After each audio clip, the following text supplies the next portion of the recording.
Hello and welcome to the Creativity Couch. We're your hosts and creativity agony aunts, and along with special guests, we're here to answer all your creativity challenges, conflicts and conundrums as we take a deep dive into the sweet and salty realities of creativity and living a creative life. No topic is off limits, so make yourself a cuppa and come join us on the Creativity Couch. Hi and welcome to episode 4 of the Creativity Couch. Introducing our next guest, Jess Van Den, who joined us on Skype. So just a heads up that the audio is not always as perfect as usual. Jess is a silversmith and the founder of Epheriell jewellery, plus a whole lot more. Hi everyone, this is the Creativity Couch. I'm Anna from Mama Creatives, and I'm Christina from Creative Consultancies. And each week or each episode, we are talking about a creativity conflict, conundrum or challenge. And today we have a really special guest. Her name is Jess Van Den, and she is from Create and Thrive. When she opened her Etsy store to sell her jewellery as a hobby, and she turned Epheriell into a full-time occupation in 2010. And I've been following you all this time because I had an online store way back then. And I just want to say, in the last 10 years, I have seen you just blow up the internet with your knowledge of how to make money from your craft or hobby or creative passion. And so that's what I'm going to be talking about today, how to make money out of that. And you've also brought your hubby, Nick, into your business, which is amazing. You specialise in Echo Sterling Silver, wedding rings, and works out of her solar-powered home studio in the countryside of North Brisbane, which is lovely in Australia. She's also the founder of Create and Thrive and the Thriver Circle, where she teaches fellow makers how to turn their handmade hobby into a thriving business. And today we're going to be talking a lot about how to monetize your creative work. But before we get into that question and pull that apart with all your knowledge, Jess, can you tell us what creativity means to you? That's our question we're asking all our guests. Wow, that's a big question. I guess it's just the opportunity to bring something to life that didn't exist beforehand. And there's so many ways to do that, endless ways to do that. And one way that I do that is make jewellery. There's plenty of other ways, but that's one that I stumbled across that I turned into a business. I also like to do a bit of painting now and again, and I've done a course in ceramics and pottery and all sorts of things over the years. But yeah, it's just a creator or a later in life creator. Like, are you just like one of those people that pops out making stuff, or? Not really. When I was a kid, I was too busy with having my nose in a book, really. That's pretty much what I spent my life doing, was reading. I loved reading. And when I got to high school and I did manual arts, I don't know what it's called these days, but like, woodwork and metalwork and stuff like that, I really loved it. I was never interested in home economics. Like, I hate sewing. And I'm not much of a cook, but when I discovered those sort of hard material crafts, I really, really loved them. And I sort of did a bit of that, but then I was planning on being a research scientist. So, when you get to senior school, you have to leave those subjects behind. And then I got into the academic stream, and sort of that all fell by the wayside until probably a decade and a half later when I came back to creativity, which was via knitting, actually. So there you go. Oh, the aversion to sewing, yet knitting your creative heart in the end. Yeah. Creativity is going to hook you in. People come back. What brought you back later in life? I mean, how did that happen? It's a funny story, actually. I was in Fiji with my then boyfriend, now husband, Nick, and we made friends with a family who were there. And as we were leaving, the mother said, "Oh, I've just finished reading this book. I thought you might want it to read on your way home." And it was called The Friday Night Knitting Club. It was like this chick lit book. And it was really nice. Like, they talked a lot about craft and stuff. And I'm like, oh, that makes me want to try knitting again. Like, I did it once when I was like a kid. And I sort of went down to Spotlight and bought some stuff and got on YouTube and learnt the basics. And I really discovered I really enjoyed it, because up to that point, I'd been working in, teaching and education and academia, and sort of that working with your hands thing had fallen completely by the wayside. And I discovered I really loved it. I loved kind of creating something tangible, and that's how it all kicked off, really. Ah, right. So using your hands. Mm. Activity.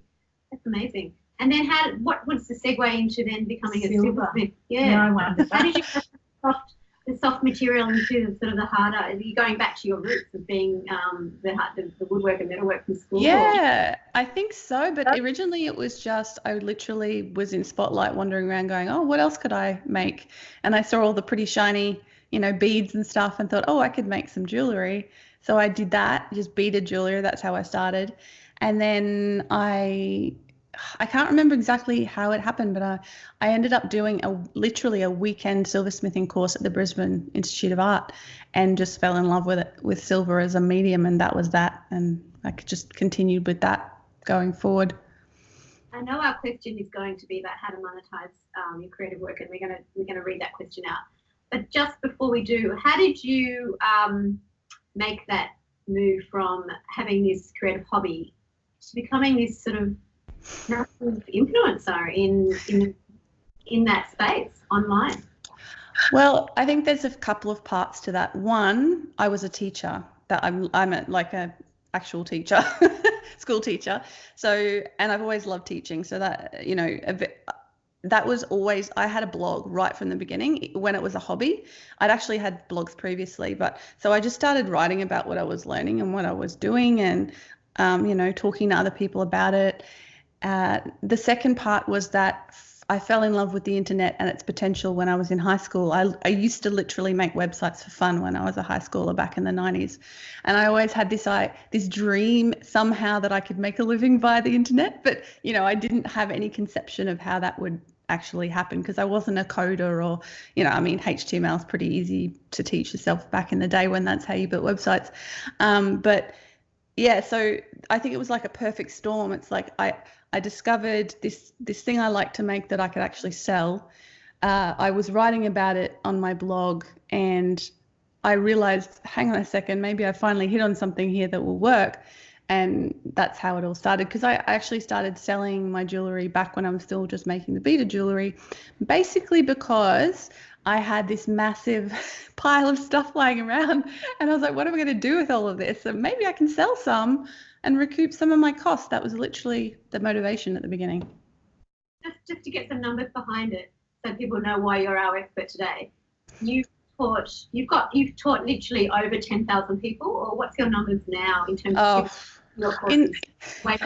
In the many thousands of makers have taken my courses and joined my membership and things like that over the years. And I get about 10,000 downloads of my podcast every month or more. So lots of people are out there listening, thankfully, and learning, which is really wonderful. And you've got hundreds in your podcast. I mean, you're up to nearly 200. Yes, I literally just passed 200 with my podcast. Congratulations. Yeah, well done. Thank you. Number one. And you're our number one. You're our number one. Oh, brilliant. Wow, yeah. I'm thinking, can I read the question? Let's read the Can question. I then just expand a bit, like in the context of the question, about that online space and how that was like when you entered it in terms of monetizing and like Etsy and how those things have Yeah, we're going to get into that. So let's read the question. So I'll read the question and then, first. And then we're going maybe to, just get your first impressions and then we'll move into that. Okay. So the question that we had sent in from our communities is I'm needing to get some bricks and mortar shops to sell my gift tags and greeting cards. I'm not sure how to go about it in a strategic way. My thoughts run along the line of sending various stores a sample pack of my stuff and a letter of introduction, or an email to them asking if they'll be interested. I'm only doing small print runs, so I'm not looking to send out dozens and dozens of shops. Can you please advise what you would recommend on how to go about this and what I would include in a letter? Because I'm an artist and creative and no one in my family or immediate friends are in business. This business side is really, really unfamiliar to me. I do not know where or how to start, even which shops to approach. Thank you, and any advice gratefully received. What are your first impressions from that before we get into Yep. So the first thing I would say is start with email. That is the best way to sort of test the water and see who's interested in your stuff. I don't recommend sending out samples just cold because it costs you money and, you don't need to do that to get somebody's interest. You really don't. If you did want to offer samples, like email people, if they're interested, maybe they want to check out a sample, that might be okay to do, especially when you have something like stationery, because it's a little bit easier, even when you're doing a small print run, to make, a small selection to send out, rather than, people who are perhaps knitting jumpers that take forever. You're not going to send one of those out to a shop as a sample. So yeah, definitely start with email, and I think people overthink this and they end up sending like an essay to the shops. So you just want to be short and sweet. You just want to, because you've got to remember, shops are always looking for people for products to stock. You're actually helping them. You're helping them by introducing something that they might like. And that means you need to do your research before you contact them to see if your work would be a good fit in their shop. And with the modern age, it's so easy to do that, because most good shopkeepers will have an Instagram feed or, a website, and they'll have photos of their shop, and you'll be able to get it, and they'll, write about, what their thing is, who their customers are. So you can go and have a look at that and go, oh yeah, that aesthetic really suits my product. It sounds like they're interested in the same sort of stuff that I do. Great, let's, shoot them a short email with a couple of photos attached, just introducing my product and saying, if you're interested, get in touch and we can chat more. What about following them up? Because I feel like sometimes people send out that stuff, or I think we can all be a bit like, well, I sent them an email and I never heard anything. I hate it. Where's the fine line between like becoming a stalker and harassing somebody that you want to stock your thing, and just acknowledging that people might have missed your email, or like making that follow up, and how to like manage that cringy follow up vibes? Yeah, I totally understand that. I think generally I would probably follow up within a week or two with a second, like, hey, just making sure, I know you're probably busy. I just wanted to follow up to see if you got my email. Just checking that it came through all right. It didn't go to spam. It didn't go. Don't say this in your email, but you're just checking to see that they actually got it. And then if they don't reply again, leave it for like 3 to 6 months. Don't be that spammy person. Move on to the next potential, because there'll always be another shop you can contact. And keep a spreadsheet of all the people you've contacted. Keep dates of when you contacted them, and then maybe in 6 months' time, try reaching out to them again and see what happens. You definitely want to follow up, but you don't want to be that annoying, pushy person for sure. It's that line to walk. I guess people are really overwhelmed with all the things they have to do. So if you're creative, you just want to make the work. Yes. And then you've got to become this entrepreneur. You've got to be a promoter, advertise, sales, think of pricing, follow up. It's a lot. And if people don't get back to them for some reason, then they get overwhelmed.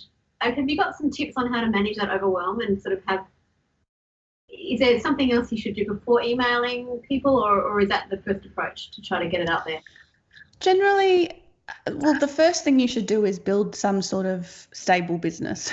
So, have a website, have examples of your work on that website, preferably a shop on your website, have some sort of social media presence, have a clear idea of what you have to offer first before you go contacting people. Because if you don't know what you have to offer, it's going to be real hard to get that across to somebody else.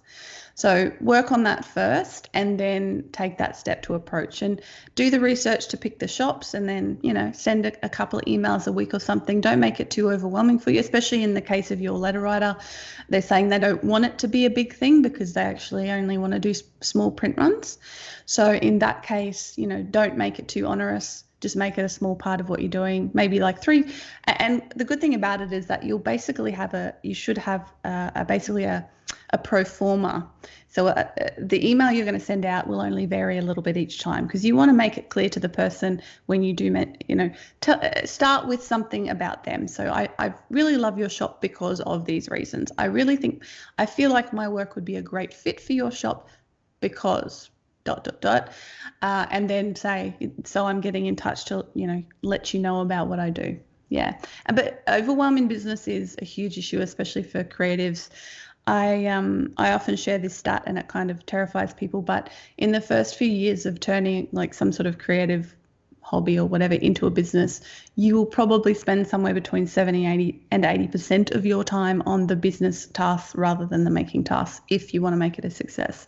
So that sounds like, oh my God, you have to be ready to spend the time and put in the work on the business side of things, because there is so much to learn and there are so many moving parts that you kind of need to get a hold of. It does get easier though.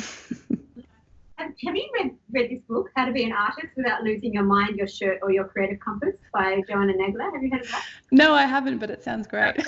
I was in New York, so about 3 years ago, and she talks a lot about, well, first of all, she talks about get a day job, so don't quit your job. Oh, yeah. And, she also talks about make peace with your money and master your time. So people think, I mean, what are your thoughts around that? That's kind of like boring organizational stuff, but it's kind of like what you need, isn't it? Yeah. But as a creator, how do you manage that? I mean, this is a great topic, list it all, but are you across that as well? Do you sort of subscribe to that? Yeah, well, I have a slightly different perspective to a lot of people in that I actually think business is really creative. If you look at it the right way, you're constantly experimenting, you're trying new things, you're trying to solve problems. That's what creativity is. It's like creating something or solving a problem for something in the world. So if you reframe it a little bit from, oh, it's this boring, horrible thing I have to do in order to sell my stuff, to actually maybe I can work out ways and at least parts of the business process that I enjoy and do a really good job on those. Like, these days, something like Instagram, marketing your business on Instagram, that involves creativity. You've got to take beautiful photos. You've got to write a lovely caption. That's all creativity in and of itself. So creating a blog, all of those sorts of things are creative. So I don't see it as kind of so dualistic either or.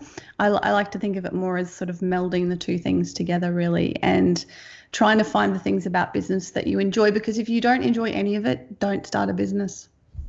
Just get a job and keep it as a hobby. That's one of my questions that always, and I know like so much the premise of your business is actually like very much directed at helping people who like are in that definite want to make a business space. Like I know that one of the first things that jumped out in that letter was there was something about, let me look, what did she say? Like this kind of idea, like, I'm needing to get into shops. Like my first question sometimes for like, I know when like creatives come to me is like, do you need to? Like, how do you walk that line between like, I don't know, this notion that everyone just wants to turn their hobby into a side hustle with a view to turning it into like their business. And I mean, obviously your business is about turning it into business and monetizing, but like, how do you walk that line with people who come to you where you get that sense that like, just keep it for fun? Or how do you with that? Or joy. Can you just keep it for joy? Yeah, that's a really good point. I try to be really honest about it with people. Like I try to be really honest about the fact that you don't have to do this. Like if there's some sort of societal push or cultural push or whatever you're feeling, where is this feeling coming from that you have to monetize what you're doing? You don't have to monetize it. There's nothing wrong with having a full-time job or a part-time job and doing this on the side and keeping it that way. If that works for you, then do that. You're not a failure if you don't have a full-time craft business. That's for people who really want that.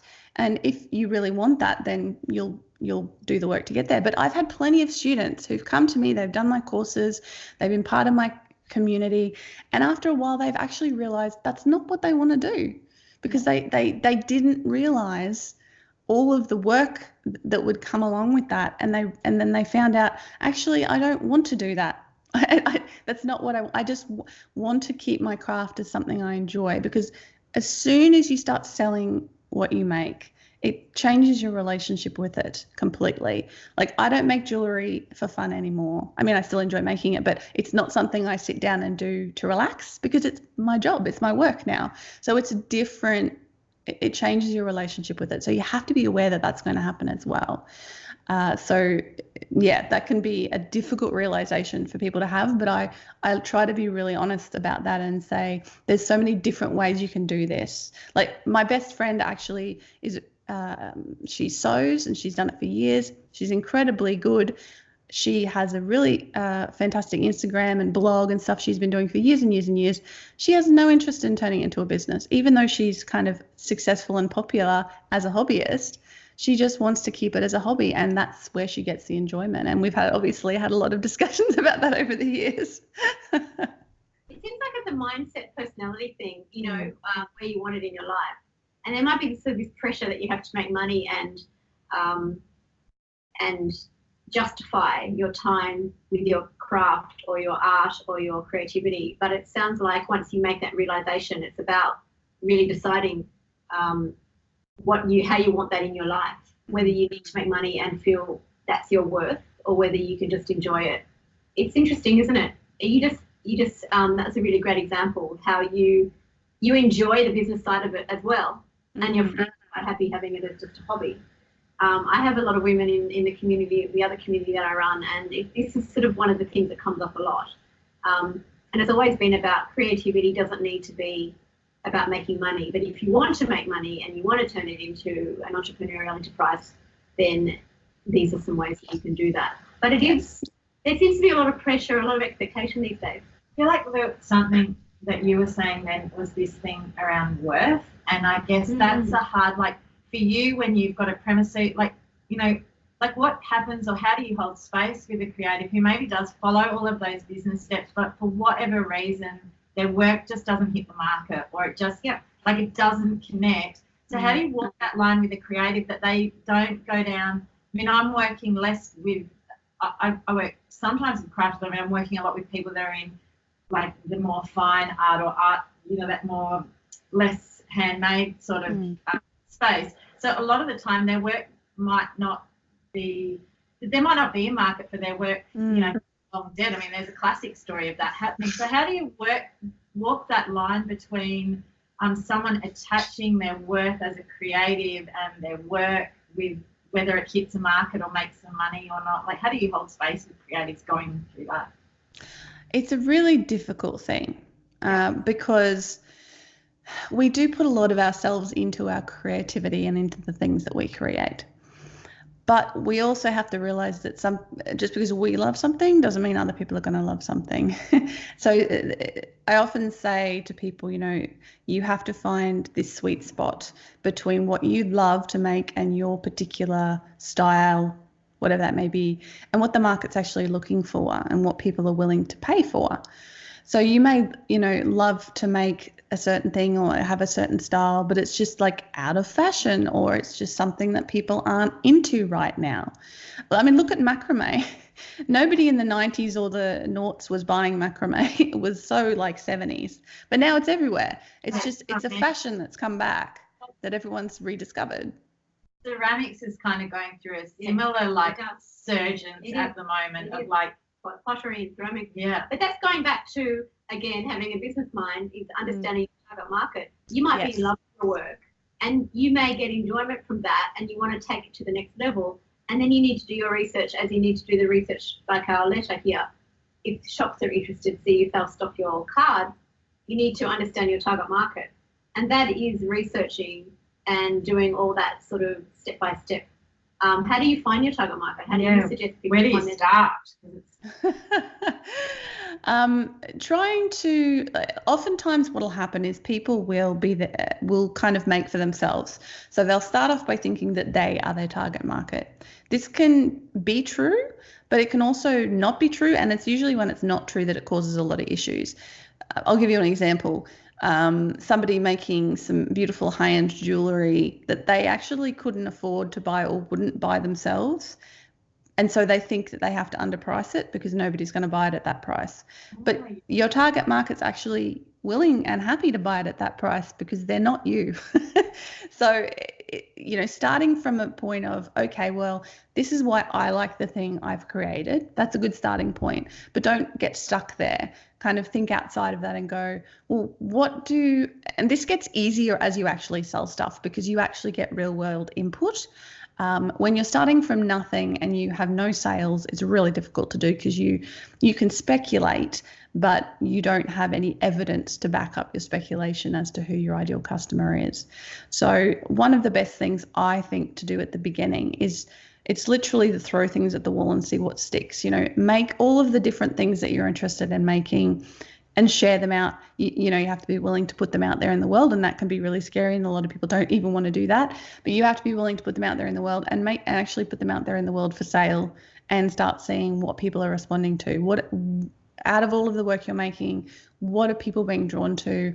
What are people actually buying? Who are those people? What do they have in common? And then you can slowly develop that ideal customer archetype, basically. And also, just a pro tip about this, you won't necessarily just have one ideal customer. You might have a couple of different ideal customers for different parts of your work. Like in my jewellery business, I actually have like 3 ideal customers for different types of stuff that I sell. So limiting yourself to just the one ideal customer can also cause you a little bit of trouble. But yeah, it is a ongoing process, and it's definitely something that you want to keep working on over time and clarifying.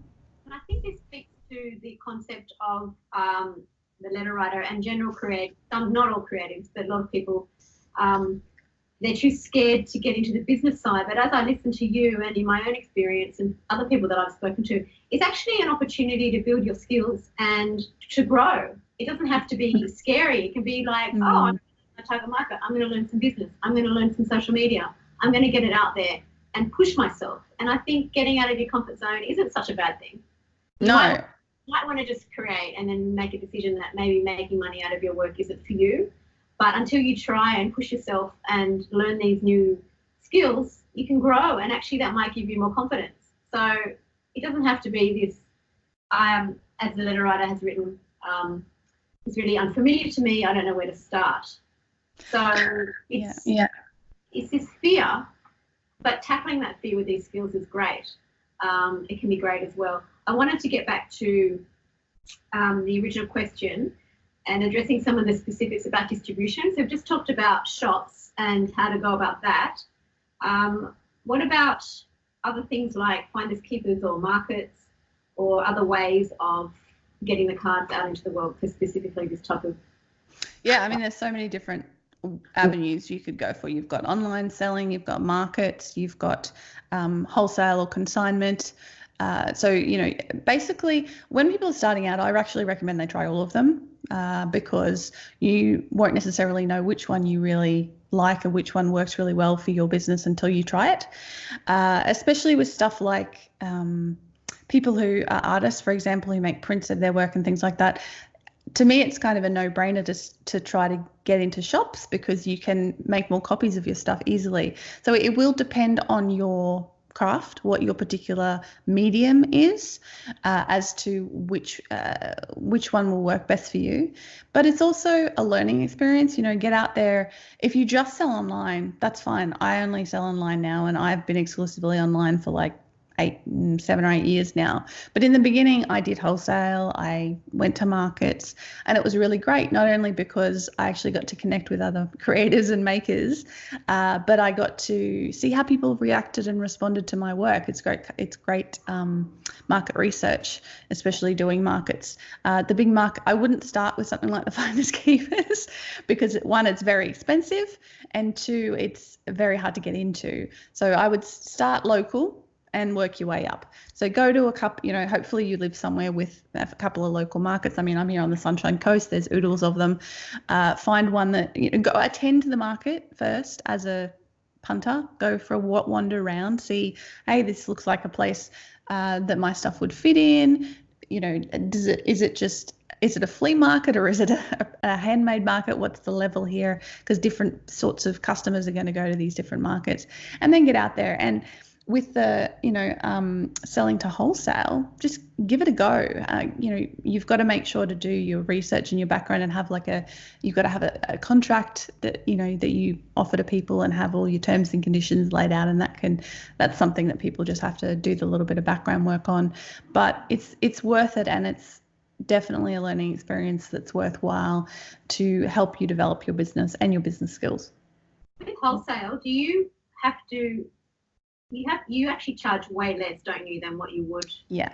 How does it work? Yeah. Okay. So, well, it can be. It depends on, one, you have to make sure you've done your pricing correctly. And most people don't. When they start out, they underprice, often severely underprice, especially because oftentimes they're like, oh, I'm just covering my costs. That's, I'm just covering the materials costs and a little bit of time, but they haven't actually done the work to figure out all of the costs and that's involved in this.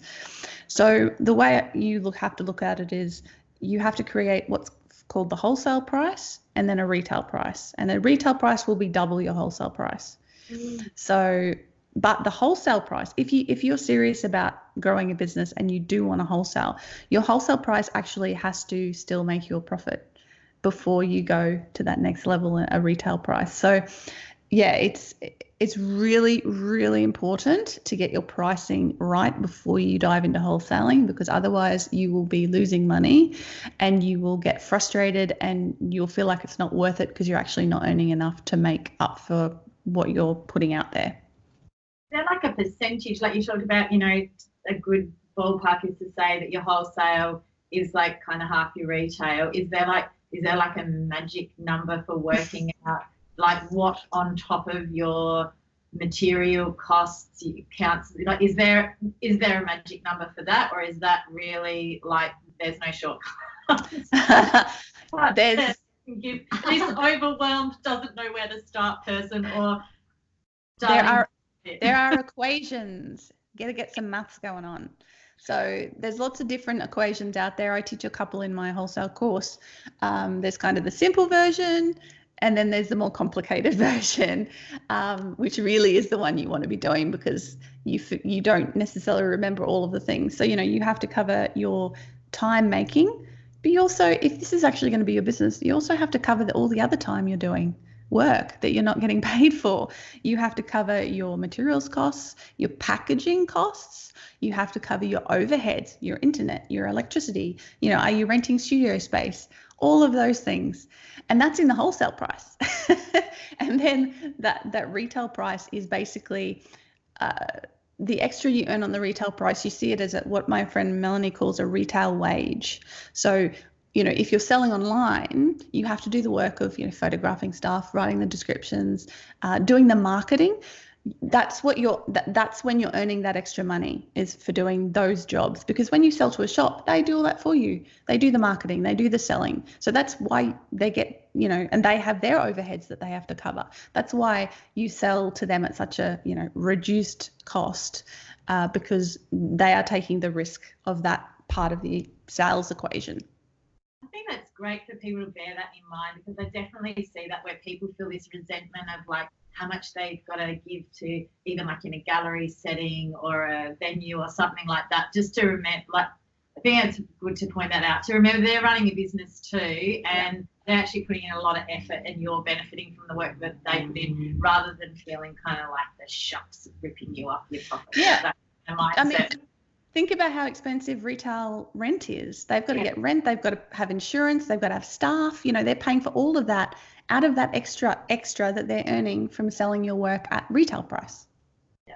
The other thing is, so Jess has a course called Wholesale Know-How. Yes. Put the link in the show notes, and we'll put that everywhere. But what I want to ask you, which sounds amazing, how many weeks is that? It's a self study course? Yeah. So people can sign up literally and start within a couple of minutes. So it's basically 5 weeks. There's 4 weeks for the base course, and then there's an extra week module on trade shows if you want to attend trade shows. So yeah.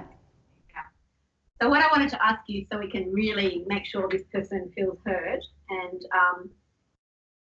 do you recommend going wholesale, not straight away, but do you recommend that she, with her card, that she does a combination of a few things, or starts with the shops and does maybe a few other things as well, or what would help? Yeah, where to start? Because I guess that's what they're asking. Is like, we are overwhelmed, and we have basically summed up that in the start you kind of have to do everything and throw everything.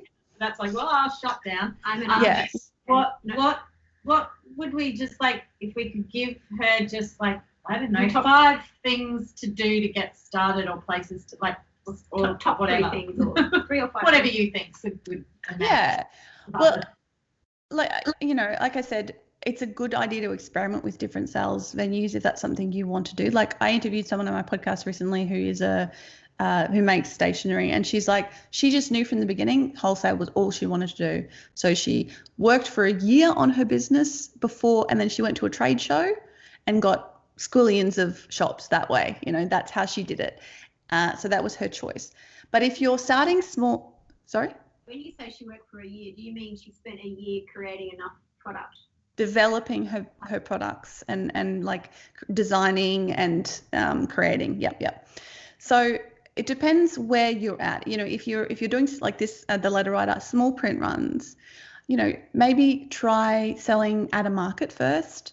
You know, try starting small. So, you know, if it all seems overwhelming, start small. Put 5 or 10 of them up, you know, in an Etsy shop or something like that. And just what I find a lot of people do is they wait and they wait. They don't actually make the offer.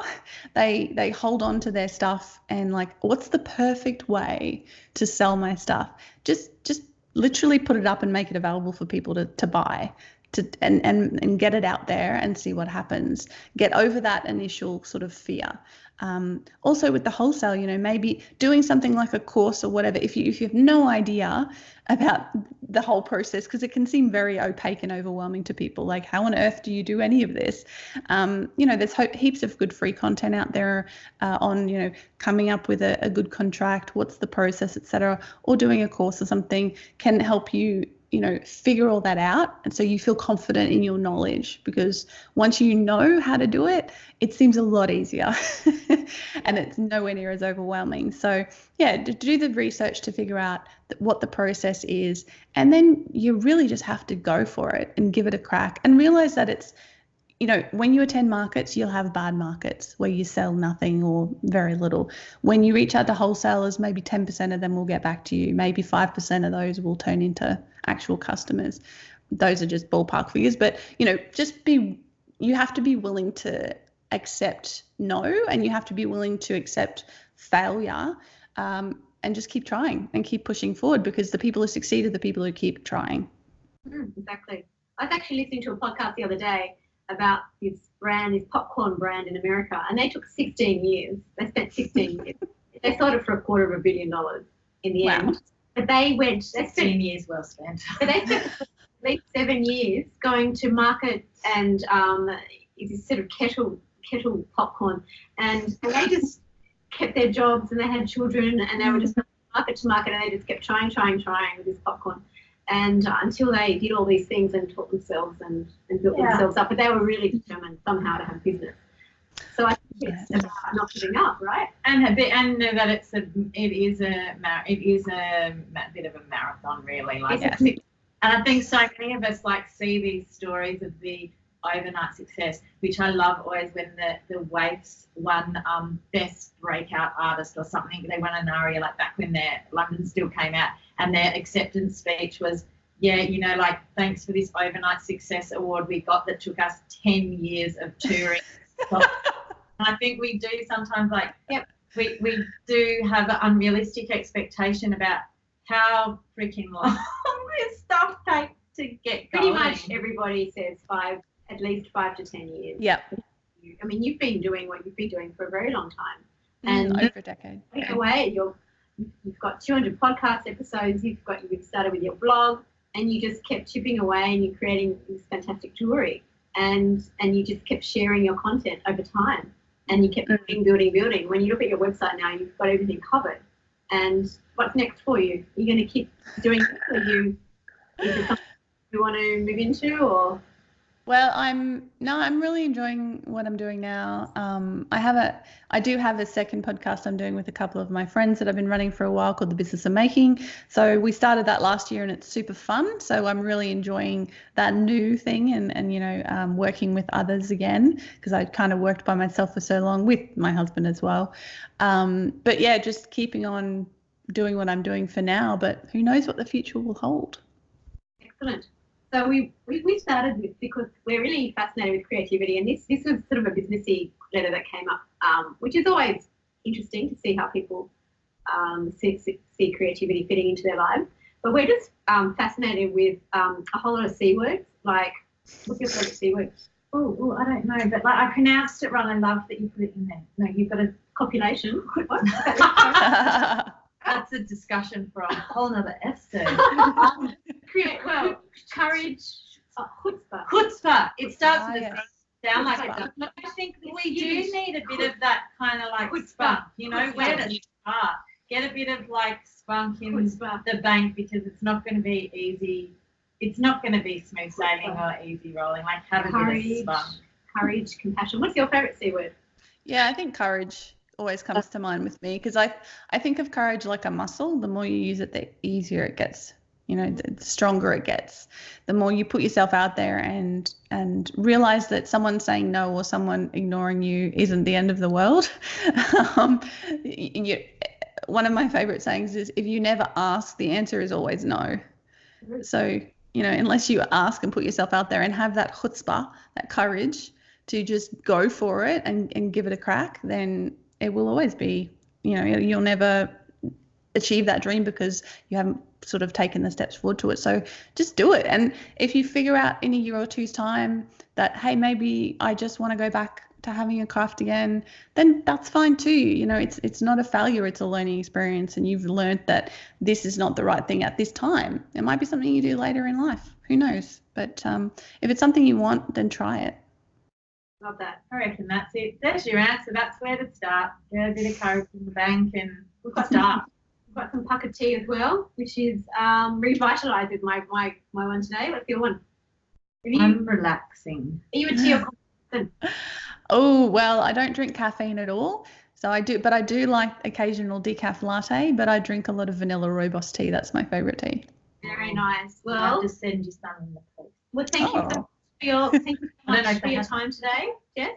We've got this Pukka Tea that's sponsoring our podcast for our couch session. All these wonderful things. Clarity is another good word.